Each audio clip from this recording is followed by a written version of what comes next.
يصل في حفظ الله ورعايته أمير المؤمنين جلالة الملك محمد السادس حفظه الله، محفوفا بصاحب السمو الملكي ولي العهد الأمير مولاي الحسن، ومرفوقا بصاحب السمو الملكي الأمير مولاي رشيد، ليحيي حفظه الله حفلا دينيا كبيرا في ليلة مباركة عطرة شرفها الله تعالى بتنزيل الملائكة لمشاركة العباد في تهجدهم وقيامهم وللشهادة عليهم حينما يباهي بهم ملائكته المقربين.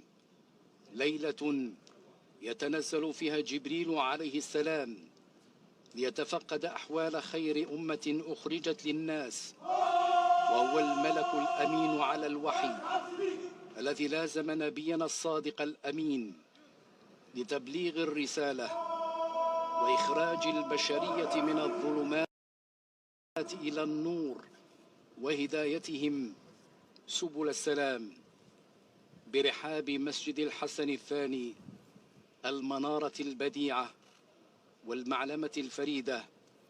يؤدي أمير المؤمنين صاحب الجلالة الملك محمد السادس نصره الله صلاتي العشاء والتراويح وسط أجواء مفعمة بالإيمان موسومة بالرهبة والتذلل.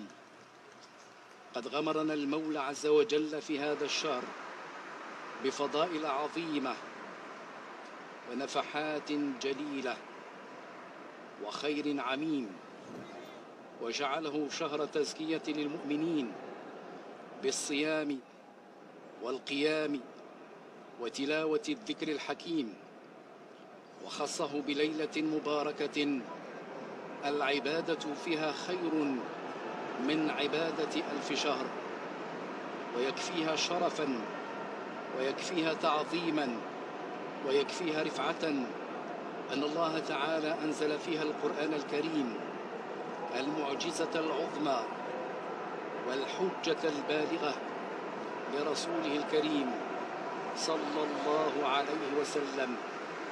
إنها ليلة مباركة كلها أمن وأمان وسلم وسلام حتى مطلع الفجر.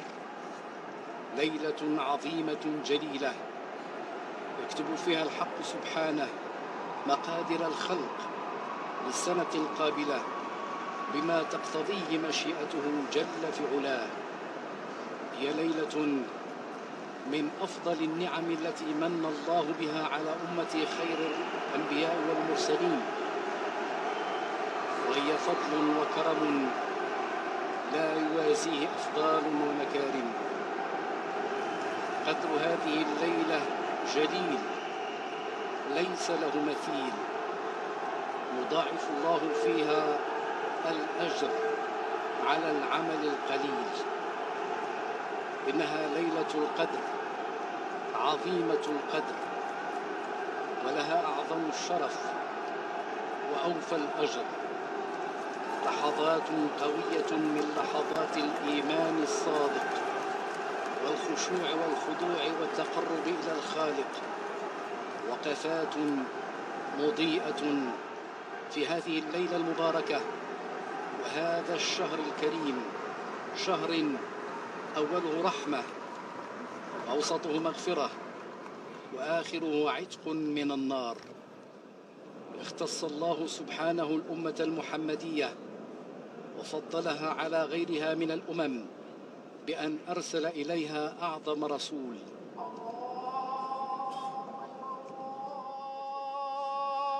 الله أكبر. أشهد أن لا إله إلا الله.